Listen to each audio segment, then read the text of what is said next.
Are you sick of scrolling through Netflix and Hulu searching for movies that are high quality and family friendly? Christian Cinema has thousands of movies available on demand that you can watch anytime, anywhere. When you sign up for a giving membership, a premium offering from Christian Cinema, you can watch 5 free movies every month. Learn more about becoming a giving member at... Are you sick of scrolling through Netflix and Hulu searching for movies that are high quality and family friendly? Christian Cinema has thousands of movies available on demand that you can watch anytime, anywhere. When you sign up for a giving membership, a premium offering from Christian Cinema, you can watch 5 free movies every month. Learn more about becoming a giving member at givingcompany.com/giving membership and start watching great movies today. The other side of the road is safe, where we sidestep being bothered and avoid getting involved. But rolling up your sleeves and boldly going where few dare to tread, that's walking through Samaria. Each week on our podcast, we introduce you to the special few who walk in the spirit of the Good Samaritan. On behalf of the Giving Company and your hosts, David Hendrickson and Dan Riveros, welcome to the Walking Through Samaria podcast. Hey, everybody. Welcome back to the Walking Through Samaria podcast. This is your host, David Hendrickson, with co-host Dan Riveros. Dan. What's up, brother? How you doing? Hi. I'm doing great. How are you? Allergy season. Oh, for real? That's all I got to say, man. It's been miserable. Does the rain help? It rained a little yesterday. I'm hoping it does. Man, my eyes are poofy. My throat is scratchy. I sneezed. Oh, jeez. You're in it. Sneezed 9 times back to back the other day. That was the record. Oh, wow. But other than that, doing great. That's good. Well, to our listeners, Dan and I are actually both in Atlanta, but not in the same space today. We're doing this using technology, which became kind of our normal platform during COVID season, but our guest is all the way out in Scottsdale, Arizona, Anthony Thompson. Welcome to the Walking Through Samaria podcast. Welcome. Oh, what's up, guys? Glad to be here, man. Thank you. Yeah. So Dan, you know Quebus Johnson, our friend Quebus. He affectionately refers to Anthony as the hipster. Okay. How you feel about that, Anthony? Anthony's one of the coolest guys we know. Yeah. Quibus, yeah, we've had some really good times. I mean, this could just turn into like just a lot of really good chats between David and I. You know, it could happen really quick, especially from growing up in the same kind of area too. So yeah, I'm looking forward to hanging out today. Well, without further ado, Anthony, I am going to read your bio to our listeners, and I know this is going to be fun because it's just how you roll. So here we go. Born and raised on the south side of Chicago is where Anthony Thompson's life of resilience began. His mother gave birth at the age of 15 and continued her toxic behavior. She would live 7 more years before she died of a drug overdose. Anthony's biological father is still unknown to this day.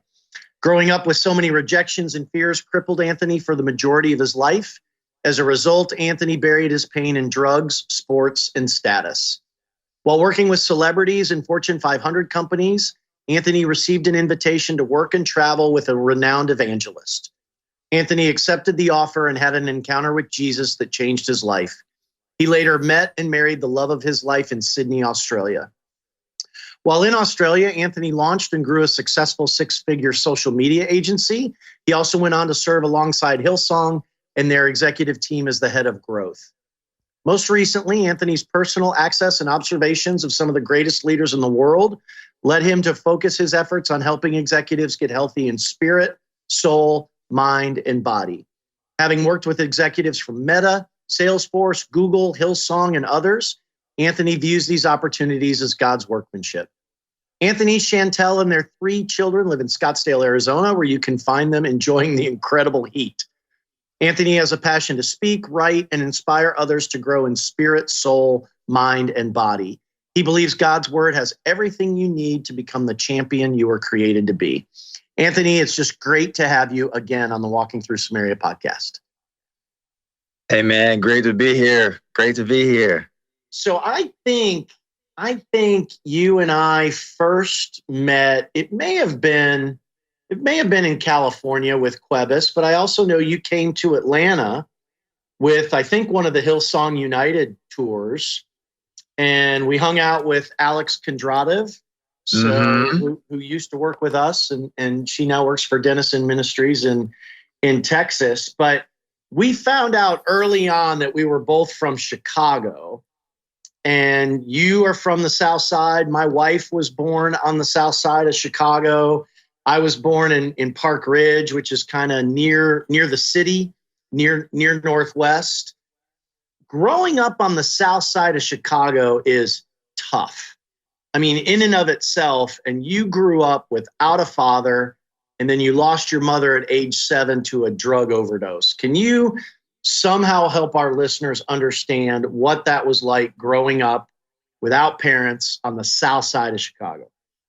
Yeah, man. Well, I mean, the South Side's in the headlines, every day it seems like. And so I will say that, for those listening, I'll talk a little bit about trauma because that's what's in this part of my story. Yeah. But I also want to say that you don't have to live in trauma. And I think most of my life, I was living in the trauma. I wasn't living like past the trauma. And as you grow up on the South Side and you get bounced around, I was a little kid getting bounced around from family members and friends of getting raised, and what that feels like. You kind of don't realize what's going on until after the fact, or something goes on, or you find yourself crying for no reason. But what I want to say about that time and that trauma is that it took a long, long time for me to realize what happened in that time of my life, to go through all of the details of what happened then in my life, and to understand that was actually one of my greatest teachers, one of my greatest lessons, and something that it no longer needed to be what I call a calling card. And what happens, David, what happens a lot of times with trauma is, first of all, pretty much everybody's had some kind of trauma. That's right. Somewhere in there, it's not that uncommon. And so, but what happens is, I think we want to believe that it's uncommon. And when you don't get attention, maybe as a child or in that time of your life that you feel like you need, what you do is you resort to some sort of trauma that then becomes your calling card. As if I say, hey, I'm Anthony. I was raised from a drug addict mother without a father. And then what happens is people look at you differently, and it's a projection, and it's actually a flaw in projecting yourself with this trauma, rather than what the scriptures tell us. As it says the old man was gone, it was crucified, and the new man has come. It's not to say that trauma doesn't matter, but that our new man is a life where we don't need to hold on to the trauma. We don't need to sit in it and live in it and dwell in it and wonder why it's a limiting belief for us, but that you can live and realize that it's probably one of the greatest teachers and lessons of your life. And until you get past that lesson, you will continue. Yeah. It's like school. You'll continue to go through that same course the rest of your life. And that's what I've discovered, not just for myself, but with the clients and the people that I work with. Once they get through and realize that they can give it up, just like drinking. You've been with people that they drink a lot, and they'll be like, you know what, I had to give it up. Yeah. Well, man, the same thing. It's like, just give it up. God's got this whole landscape and plan for you. He's just waiting for you to be able to stop using the trauma as a crutch and actually use it as this lesson to put you forward, if that makes sense. Good. We had one of our authors, Beth Guckenberger. She's the co-founder of Back to Back Ministries. Mm-hmm. Dan, I'm trying to remember what she said, but it's 1 in 2 or 1 in 3. It's 1 billion kids right now around the world that will experience trauma. 100%. You were saying, it's a reality. It's tragic. It's unfortunate, but it's a reality. Yeah. You said your kind of reaction was drugs, sports, and status. We'll talk in a little bit about kind of when you turned the corner, but what did that look like? Tell our listeners kind of your coping mechanism obviously was not so healthy at the beginning, got healthier later. How did that manifest itself? Yeah, David, once you start to understand like what the scriptures tell us about a lot of this stuff, the Bible says, you can serve God or mammon, but you can't serve both. It says that the flesh is willing, the spirit is willing, the flesh is weak. And what essentially happens is that you have this hose on your hip, and it's like a hose, like a water hose, right? You spray. And imagine you've got these two faucets. There's one faucet that's your ego, and that's your flesh, and that's yourself. And then there's another faucet that it's the source, it's God, it's the connection, it's the fruits of the spirits, it's love, it's all of that. And you and I and everyone has this decision to make, whether we want to live our life in ego, which ego says, I am what I do, I am what I have, I am what other people think of me, I'm separate from everybody else, means I'm special, something's different about me, and I'm disconnected from God. And so when you live in ego, which at the time, that's what I was basically doing, was living in ego. What is it? I am what I do. I am what I have. I am what other people think of me. And so I poured that all into, status. I poured it into making sure that I worked at a cool place. I put it into, how do you look? What kind of relationships that you have? What does that make me look like? What is what rooms does that put me in? And so, drugs is just a cover up for this deeper wound inside that's saying, I actually don't know who I am. And so I'm going to put a mask on, and it's going to be a lot of fun. And I'm going to hang out with people that, probably don't really care about me or anything. And so that whole lifestyle, really got me into, celebrity PR, these Fortune 500 companies, these red carpet events. And so I was feeding ego, and it felt great because my ego was in a great spot, cool job, celebrities, lights, and I'm in my 20s, and that was just the feeding and the breeding ground for all of that. And so I took my hose and I connected it to the ego, man. And I fed that thing like the greatest buffet in Vegas you could ever imagine. Wow.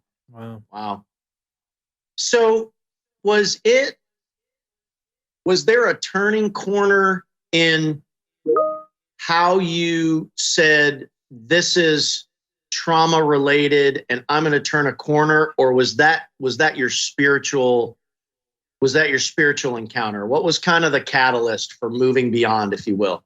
Yeah, I don't think, it's a good question, because I actually don't, David, like from that early stage as a kid, I got adopted, and my parents was my aunt and uncle, my kin, and they were pastors.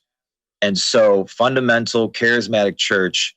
So I was born and bred in church after that moment, which was, it was a miracle to go from that chaotic situation into this new one, which had its own, issues with being a preacher's kid and all that kind of stuff. But it gave me a lot of church. And what I've realized too is that there's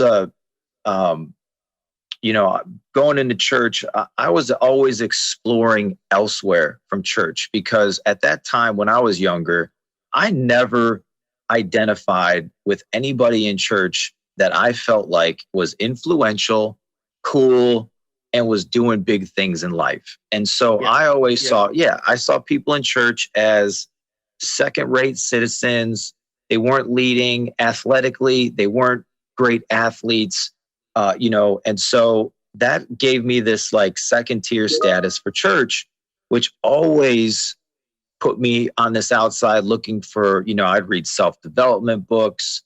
I started getting out into different types of, meditations and reading through the Bhagavad Gita and reading through mystics books and Rumi and Patanjali's and the Tao. And it caused me to go like way out there to find those things, because I was trying to figure out what church was, what trauma was, what I was.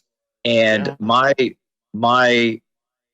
story of meeting Jesus is a lot different than my story of no longer seeing trauma as a calling card, if that makes sense. There was a difference. There was a moment with God, great, but it wasn't until even more recently where I really studied even more spiritual books and really began to realize and have an awakening to say, trauma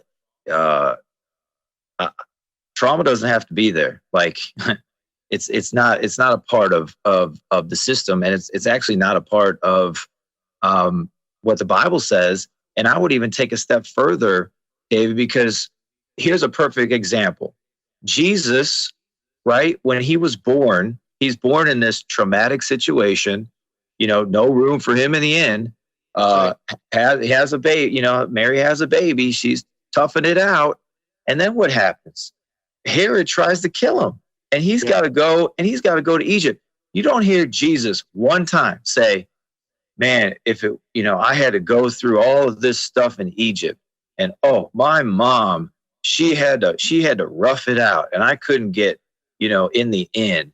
None of that was never identified with any of that. You know what I mean? Yeah.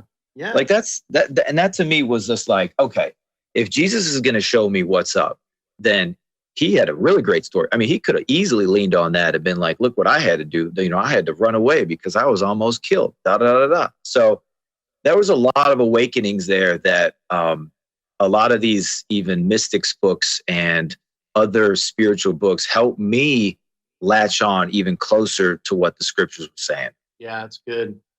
So at some point, though, it sounds like this is amazing, kind of backstory where you had church exposure at a young age, charismatic, Pentecostal type church environment. But you, from what I understand, kind of had a Jesus encounter.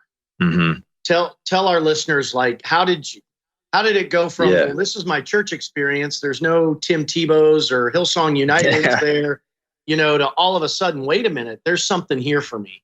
Yeah, man. Well, look, I was in LA at the time, in my 20s, single, red carpets a couple nights a week, working with celebrities and in press campaigns and things like that. And so, I felt my heart start to shift in a dark way, meaning like I always felt like I had a good heart. I felt like I was a good kid. Even when I was in LA, messing with drugs and the wrong people, I felt like I still had a good heart. And I remember there was a moment I was at an event, and I just became really consciously aware of the decisions I was making. And I just sort of said to myself, you're not being the best version of yourself. I said it in some other words that I won't say on the podcast, but you get the idea. Like I was like, you know what? You're not being a good dude right now. And that really shifted my heart initially. And I'll tell you, it'll be two parts. There's this first initial shift where I was living on the east side of LA, and I went to Matthew Barnett's church, the Dream Center or whatever. Yeah. And I remember I was in there with a hoodie, partying the night before, and I walked up to the stage, put my hand up, and Matthew still did those old school, if you want to get saved, come down to the fronts. And I was like, oh, great. So I went down, hands up, crying, made a decision. And I probably made a few more decisions like that with Matthew, but it shifted something in my heart. That's all I could say is something opened up. And then it wasn't long after that when I got a phone call from Benny Hinn, who many may know Benny Hinn now as, bodies hit the floor meme, and, you throw the white jacket and everybody falls down. But at the time for me, Benny was an influential preacher that was in the White House that had recently sat with Evander Holyfield, and Evander Holyfield, if you remember that, had a heart condition and was healed. And I was like, that to me at the time was probably the most interesting, influential type of guy, even as wild and crazy as crusades were. And he calls me because a friend of mine was working for Benny. And so Benny says, hey, I'm in LA. I'd love to hang out. We hang out. I share with him my story. He could tell there was just a lot, that my heart was, dark and troubled.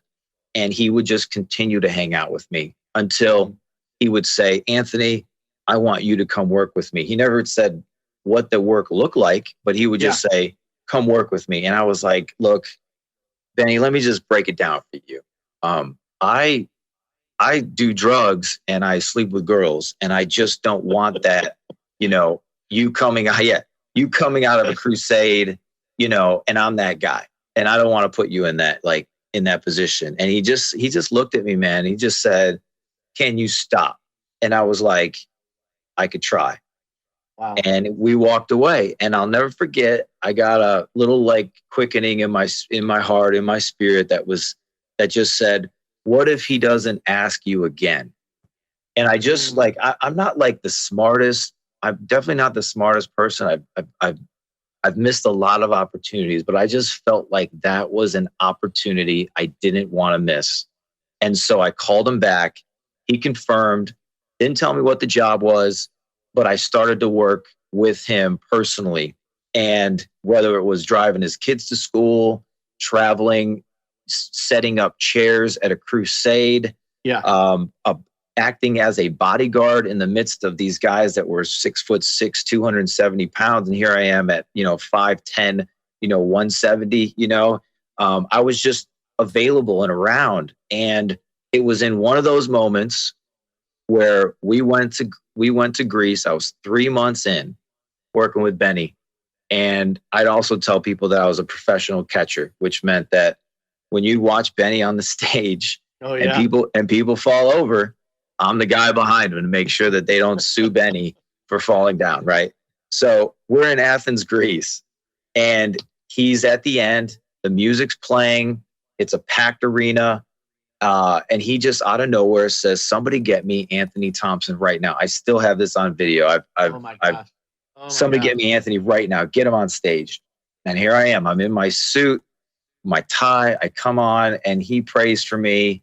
And, looking at it, I was like, it was definitely a courtesy fall. I was embarrassed in the middle of an arena. I go down, he picks me up again, prays for me again. I go down. And then he says, get my brother. And he calls his brother, Henry. He says, Henry, get over here and lay your hands on Anthony. And I'll never forget, I just had this very vivid picture that it was literally like my life was being pulled from flames. That's all I can say. And I was sobbing. I was crying. Yeah. I was smoked for the night, man. And it was as if that moment, my conscience was awakened. It didn't mean like I was perfect, David. I still had some mess ups. I still wasn't in there, but my conscience was awakened. And I felt like, okay, God connected with me in this moment. And so that would have been like when I was like, this really clicked for me. Got it. That is an amazing story. Yeah. One of the things I love about it, Anthony, and I don't ever want to draw conclusions on things of a spiritual nature, right? Because that's what God's supposed to do. Yeah. But yeah. What strikes me about your story is that you kind of started this. And by that, I mean, you had a time where you were like, hey, I'm just not in a good place, right? Like, I'm just not, I think your words were, I don't feel like I'm a good guy. Mm-hmm. And as opposed to, I don't know people's stories necessarily, but I just like how you took the first step, right? You were not in a good place, and you kind of said, hey, something's not right here. And then all of a sudden you are on a path of spiritual awakening. I just think it's awesome. And I think that's a message to our listeners, right? Which is, man, take inventory every once in a while, right? And kind of say, hey, are you on the path you want to be on? Yeah, let me add this, because of the name of your podcast being that Samaritan route. Yeah. And there's so many different ways. A lot of people think the Samaritan, he was robbed and beaten, and he had so somebody came by and picked him up. Well, that story that I just told you right there with Benny, we're still friends. We still text. We're still connected. But he was the Samaritan beyond Samaritans, because he saw this kid that was beaten. The devil had just destroyed. My life was all over the place. It was a mess. I was, John 10, the devil came to steal, kill, and destroy. And I was wounded, and he saw me. He saw my heart was wounded, and he picked me up. And I tell people now, if I told a church what I told Benny about what I did with drugs, sleeping with girls, there's no church in America that would have hired me. And Benny, credit to him, he hired dozens of guys like me that were broken, that were hurting, were not faith-filled, were searching. And he would just go out and pick them up. He'd hire them, and some worked out and some didn't. But the credit to him in that moment, you talk about Samaritan, is that man put his neck on the line. And there was times when it didn't work out. And he caught a lot of slack for it. And then there's times when it did work out. And with me, it worked out. And that to me is I was thinking of, what your podcast says and represents, man. And it was everything. That is so good. That is so good. So tell us about the transition to Hillsong, because at some point you're not working for Benny Hinn anymore, and you're working for Brian Houston. How did that go down? Yeah, well, I got to Australia. My wife is Australian, and so we moved from the U.S. down there. We felt like it was the best move for us. She had been away from her family. We had 2 kids at the time, and so we just started going to church down there. That's where she grew up. That's where she was raised. Her dad helped start the church with Brian. They're really close. And we just, sunk ourselves in there. And I was always, probably like you, David, was, there wasn't that much Christianity. Interesting. But I always, even younger years, I would find myself connected to their music, man. Like I'd have a lot of God moments in my car with Hillsong music. And then it started getting a little bit more popular. And even before working with Brian, my wife and I went to New York because Carl Lentz and I were friends. And Carl was trying to get us to go to New York, to move there. And, it just, for me, New York was just too busy, man. Like it was just, we couldn't see ourselves there, and we didn't do that. And so we ended up moving to Australia instead. But it was just that, I think, again, it was influential. I felt like, the church was doing big things. It was attached to great people. And it wasn't long, going to church there where a couple of the guys just reached out to Chantel and I and said that there was this position with Brian and with Hillsong, and would you be interested? And I think, looking at it, I was looking at a place where there was growth. I was looking at a place where I could see myself. I was looking at a place that was influential, and it ticked all of those boxes. I mean, it was, when I started there, it was almost 8 years ago.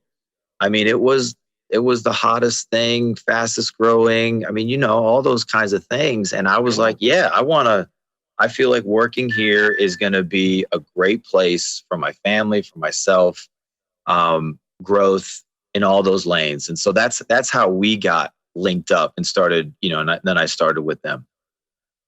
That's awesome. So I just got to go there. This is probably the second hardest question I'm going to ask you. I'll go for the hard ones, brother. Versus, I'm here. Disclosing your story. And I just love how open you are.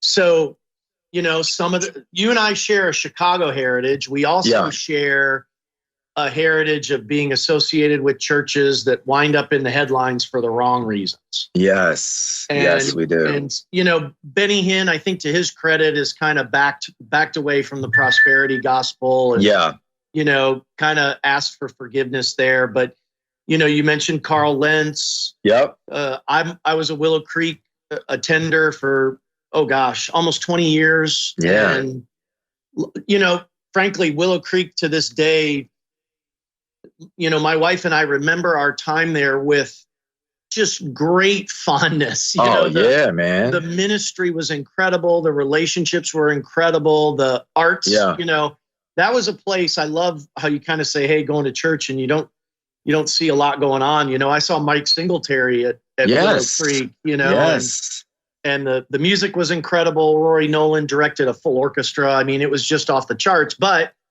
wound up in the headlines, right? For all the wrong reasons. Yeah. It doesn't change our spiritual journeys and our spiritual encounters, but it also causes us to go, man, like what happened? Yeah. So can you help our listeners maybe with how you've kind of processed some of those things? Yeah, for sure, man. First of all, I'll even go back to Benny because when I was leaving with Benny, it was I technically got basically fired and laid off because of the global financial crisis. But I'd say that to say that I was always thankful and grateful. And it's why Benny and I still talk, have dinner, and I could still walk up to anybody and say, that man helped change my life. Like sign on a dotted line. Mm-hmm. And the same thing, I say in this situation, David, I'm a walking miracle, and I know that. And I'm not going to let, something I can't control try and control me. So I can't control, let's say what's with Hillsong. I can't control what, Carl's done. I can't control Carl Lentz in New York. I can't control what any of the leadership have done. All I can control is my heart. And I wouldn't be sitting with you, David. I think you're wise enough. And I think you have a heart that knows the types of people that you're going to talk to. I wouldn't be sitting here if I was filled with, anger, envy, resentment, bitterness with what happened there. Look, like it happens. And I was texting with Brian last week. How you doing, man? Like, what can I whatever. I don't need to know his story because look what Jesus did with my story. God, like I'm in the middle of these red carpets with no thought to Jesus at all, partying my face off. But you know what? He was still there for me. You still came through. So when you're ready, there's a great line. It's not a biblical line, but it's a great quote that says, when the student is ready, the teacher will appear. And that right there is everything. It's that the teacher's always there, but is the student ready? And when you're ready, it will appear. And when it comes to all the different messes, that happened with Hillsong, that's humanity. That's what happens when, I'd say for me, it was one of my greatest teachers, David, because I quickly realized that my spiritual walk was built on an organization, Hillsong. I felt connected to God because I was working at a place that was supposedly connected to God. But was I? Was my behavior?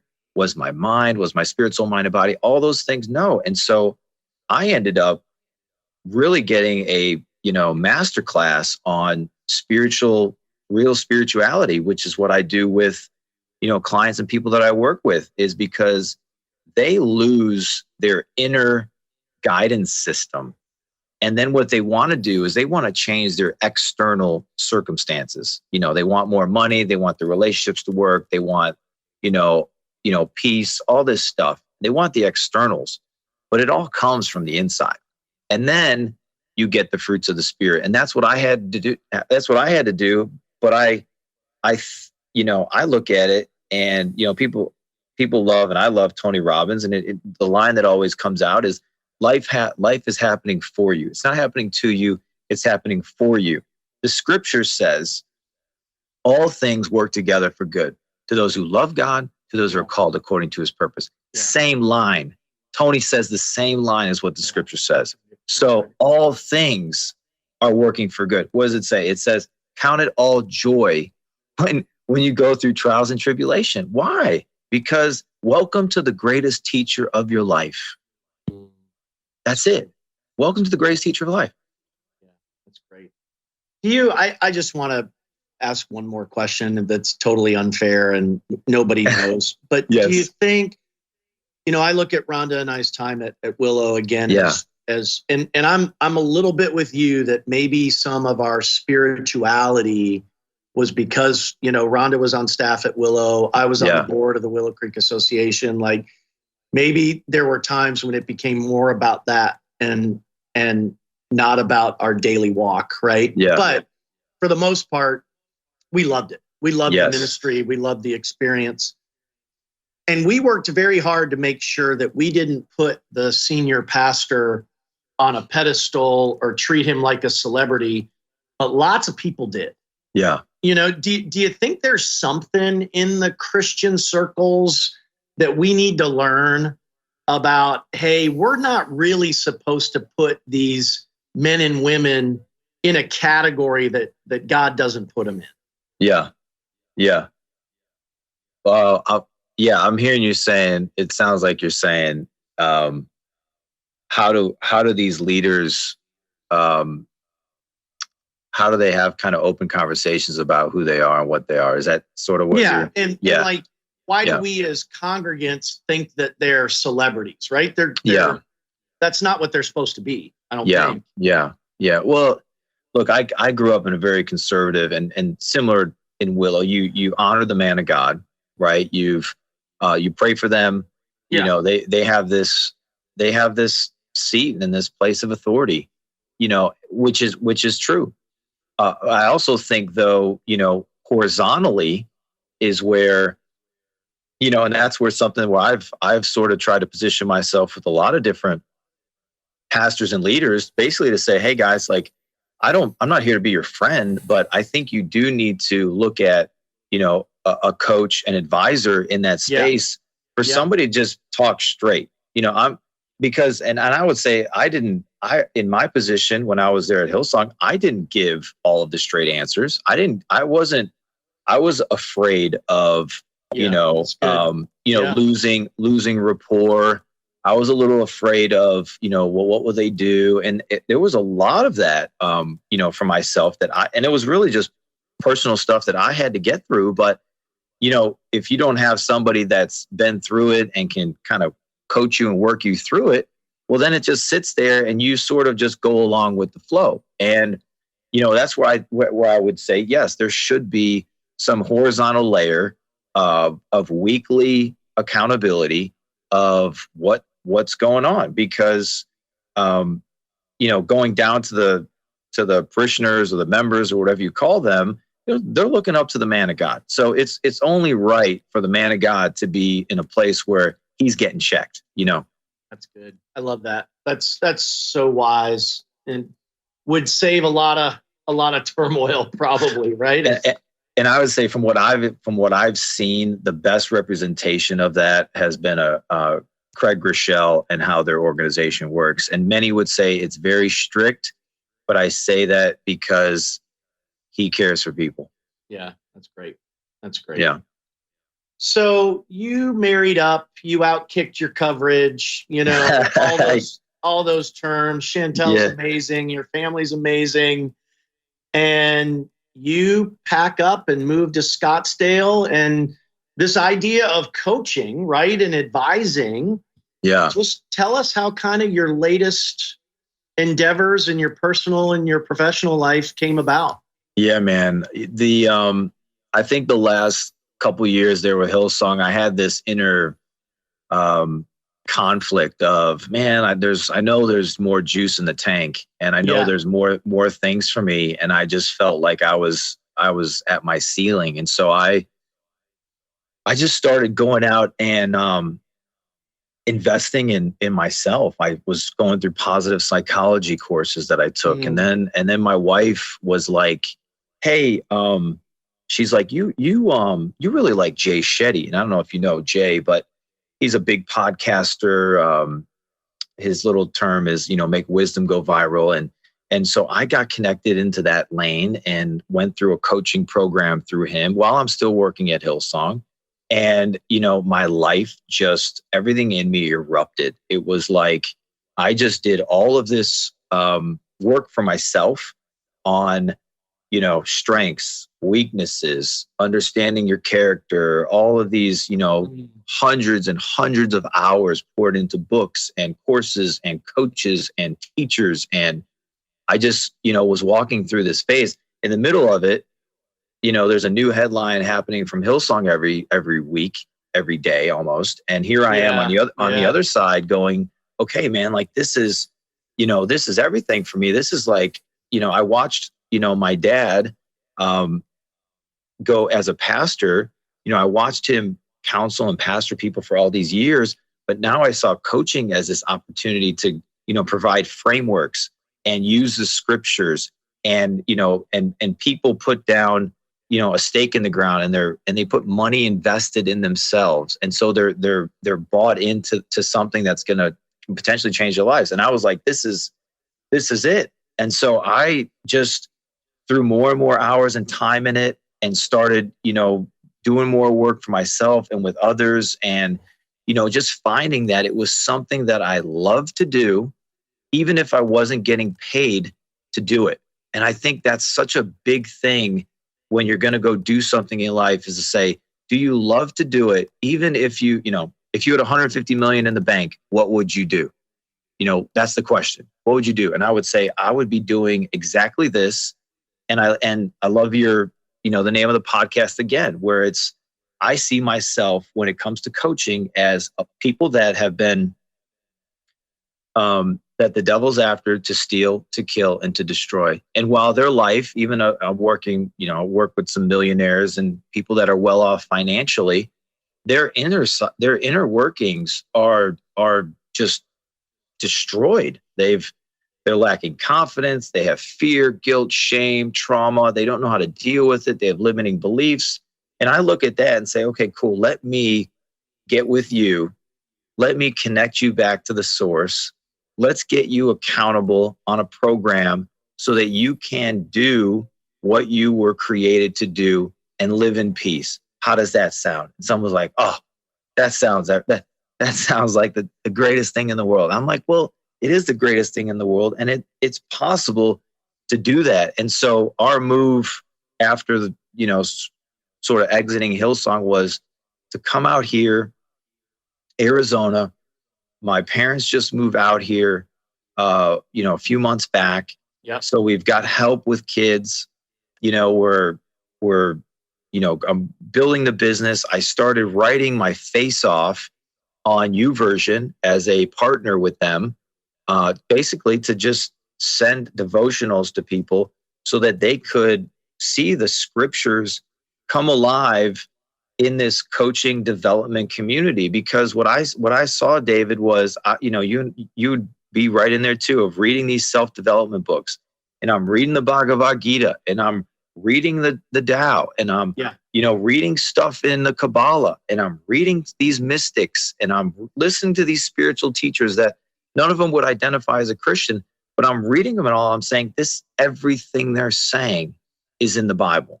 Yeah. And so I'm going to take that, and I'm going to say, look, you guys can say all that kind of stuff that you want.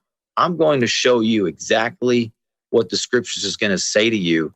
And if you just go through this stuff together, in these frameworks, your life, I guarantee you, will be transformed. That's awesome.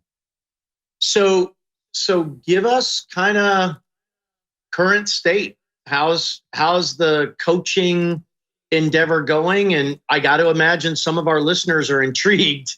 So how might somebody go about kind of getting connected with you and your services? Oh yeah, man. Look, I just have a website, anthonythompson.org. This is a new, this is a new venture for me. I feel like it's my assignment in life, is literally sitting with people and helping them grow. And I use grow as God, relationships, ownership, and wisdom. And when that stuff grows from the right place, everything grows. Everything you want grows. And I've in doing that, that's, when you don't have, an audience, when you're creating your own audience, when you're creating this whole thing, I just feel blessed that God has given me the ability to do this the gifts, the skills, the talents, everything I need. I look at the Lord's Prayer, daily bread. He gives me daily bread every day. And so I go through courses with people. I go through one-on-ones with people. I'm out, speaking in audiences, podcasting with people, and writing these devotionals, man. So anyone that's like, I'm not ready to spend money and I'm not ready to invest, man, just go on YouVersion, type in Anthony Thompson. And I've gotten almost 50,000 people subscribed to devotionals. Wow. As I just write and God just gives me more stuff to put out, I'm like, I'll keep putting it out until, I can't. So that's awesome. I think what strikes me, Anthony, is, and this isn't the right term because it's not a closed loop, it's growing and expanding, but your life has kind of come full circle, Your experience growing up, your spiritual conversion, your time at Benny Hinn, your time at Hillsong, your observations of what happens when you don't have good advising and good accountability. And, there's more than two types of people, but I certainly see in kind of this coaching world, people who really needed somebody to hold them accountable and keep them on the straight and narrow.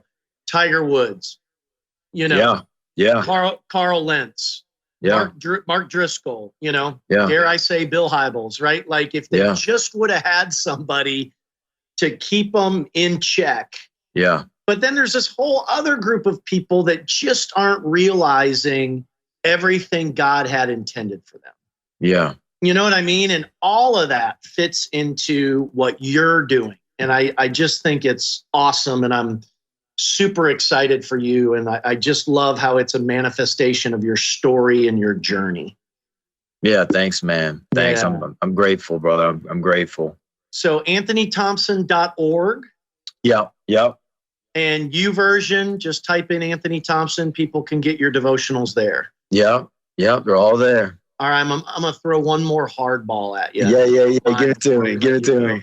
Okay. We probably need to talk about if we think the Bears are ever going to be any good again, but that's not my question. That's my thorn in the flesh, bro. So from your trauma, from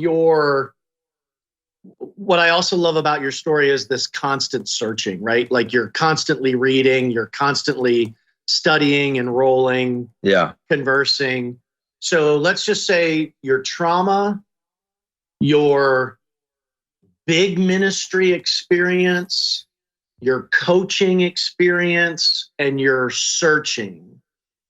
What's one thing that you think every believer needs to know that they may not know? And if they haven't heard this from Anthony Thompson, they're going to have a gap in their walk. Like what's one thing that you're like, every believer needs to know or do or understand this?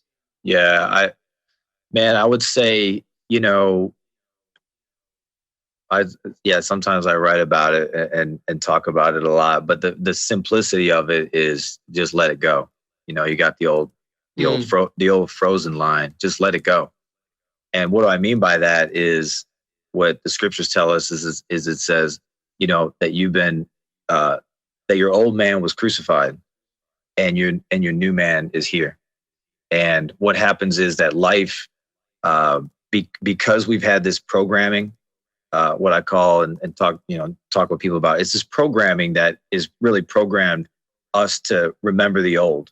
And we remember the old more than we want to remember the new, but it's just a programming thing. And so if I was to say, let it go, you stop drinking, you just let it go. I stopped drinking. You stop, messing around with drugs. I let it go. So your past, you no longer need a past. Let it go. Like, why do you need it? What's the point? How is it serving you? Just let it go. Yeah. That's awesome. Love it. Yeah. Thanks, bro. Thank you, Anthony. It's just been a delight to spend this time with you. So, it's good to hang with you, dude. Yeah. So, we'll have to figure out how our travel schedules cross again. Amen.